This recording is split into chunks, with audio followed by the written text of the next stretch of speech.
Well, my name is Happy, and I've always been prided myself on being able to find happiness, and I'm finding happiness more than anyone else in our group is finding it right now with this topic.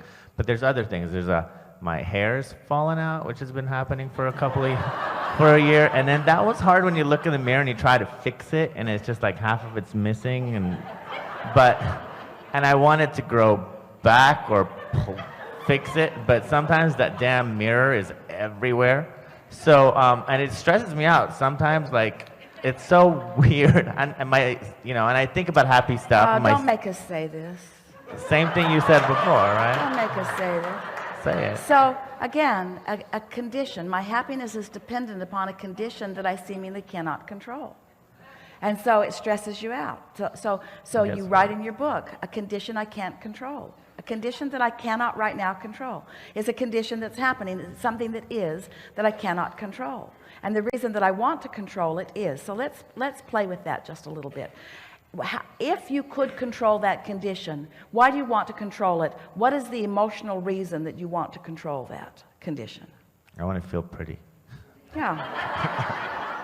It's a really good reason. I want to feel pretty. What I want to feel attractive. I want to feel beautiful. I want to be seen as beautiful. What else? In this topic, that's pretty much it. Well, but there are more emotions that you can find. There are more emotions that you can find.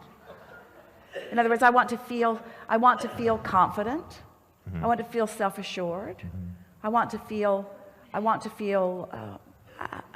beautiful. We're repeating, we know, but because you're wanting to stimulate the emotion within you. I'm wanting to feel accomplished. I'm wanting to feel effective. I'm wanting to feel effective, meaning being the creator of my own reality. I want to feel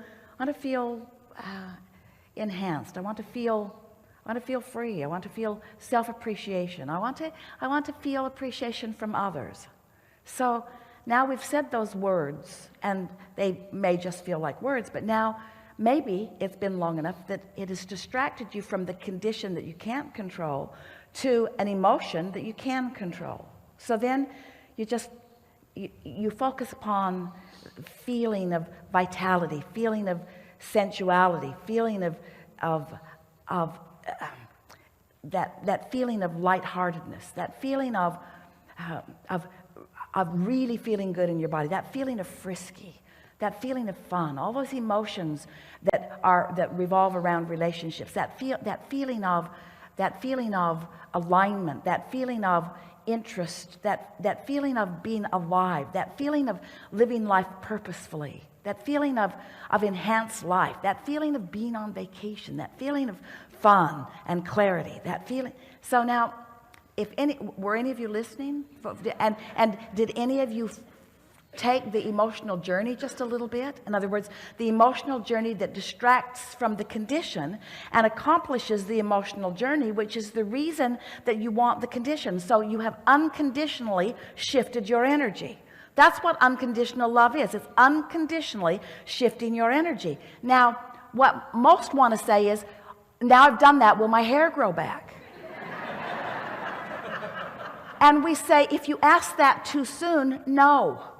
If you ask that too soon, then you don't accomplish the vibrational shift. You see what we're getting at? Now you've made it conditional again, conditional on something that you cannot control.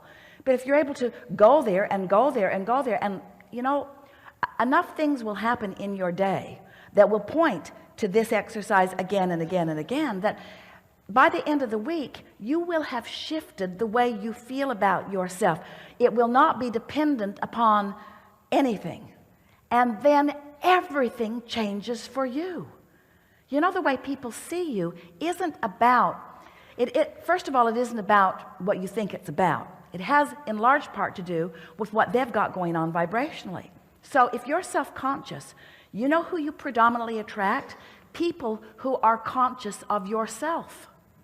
If you start feeling self-conscious about something, you'll have people all over walking around checking out your hair.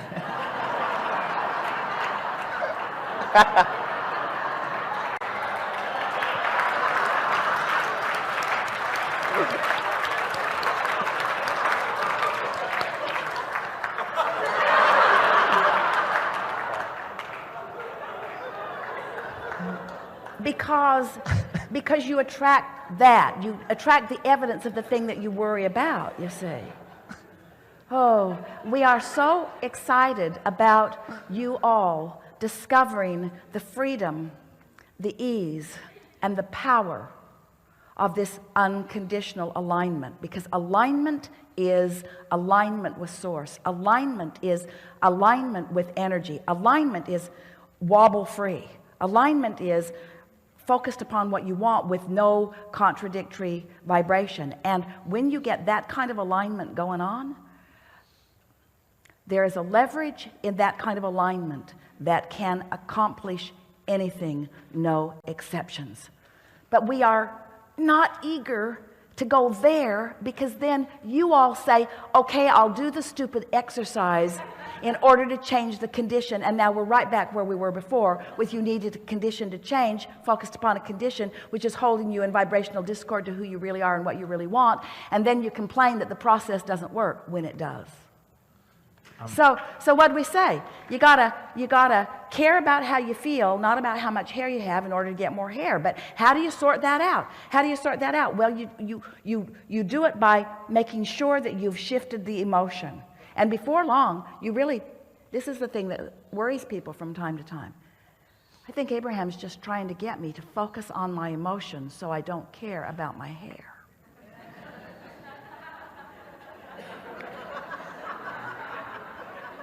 And we say, exactly. But if you can focus upon your emotions so that you don't care about the condition will shift. So then you say, aha, this is the way to change the condition. And we say, you gotta leave that part out. You have to become someone who wants to live unconditionally. It's the only way you're ever gonna be free. Someone said the other day, I love walking on the mountaintops. And he went into a nice rampage of things he appreciates about it. And then we said, that's pretty conditional. In other words, he was raving about how all of the fresh air and the beautiful view and how it made him feel. And we said, so if you're in a valley, the condition is going to cause you to feel different than if you're on the mountaintop. In other words, that's the disadvantage of needing positive conditions to positively affect you. Because when you train yourself to respond to conditions, then the positive conditions will cause you to soar, but the negative conditions will cause you to plummet. And that's what makes you feel out of control in your experience, you see. And it's also what makes you, as individuals, as small groups, as larger groups, and as mass consciousness, develop the flawed premise that the way to your happiness is through the control of others. It isn't. It just gets you bigger bombs and higher taxes to pay for them. Okay, I'm gonna see if I can get How'd this you in. like that?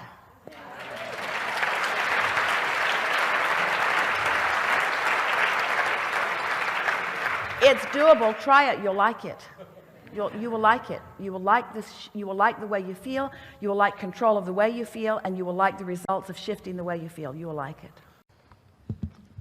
Hey, Abraham and Esther, how are you? I've been having a blast with contrast, and about 5 months ago, we had spoken about how when I would experience contrast, I would have pain, but I no longer feel that. Every time I have contrast, I realize I'm going to expand and experience something new, and so it's very exciting. And so does it feel to you, thinking of this path of least resistance, and can you feel, we'll interrupt just briefly, can you feel how the path of least resistance is the path between where you are to who you really are and what you really want? It's the path of allowance, but the path of least resistance is another way of saying it. Can you feel how this path that is inspired by the calling of your source could very well be calling you into clarifying contrast? This is really worth hearing. Really? My inner being, my path is calling me in to clarifying contrast, because when a problem is taking shape. An equal solution is taking shape. In other words, it's just the way it works, isn't it? You'll never get a really good answer unless you ask a really good question. And you'll never triumph in a spectacular solution unless you have allowed the problem to present itself in ways that cause attraction. How do you feel about that? Doesn't it make you want to be nicer to yourself when you're standing in the problem, which is the precursor to the solution? Isn't it all part of the unfolding? Yes. You just don't want to make lifestyles out of the problems. Right. Just don't stay there so long. Yeah. Exactly. So you're having a blast in contrast. We like that. It's like daily. It gets better. It's really, really awesome. Yeah. And I have my clarity is getting better and We better. have a question for all of you. So you show up at this really good buffet. It's in the Mauna Kea in Hawaii on the Kona coast, and it's a spectacular buffet. And it has more variety than any buffet you've ever seen in your life. And do you go, way too much variety here? way too much. Way too much. You don't, do you? Because you don't feel that that buffet is going to assert itself onto your plate. So you don't call it contrast, you call it variety. You call it choices. You call it opportunity. You call it clarifying experience. You call it the best buffet you've ever participated in your entire life. Yeah. Yeah.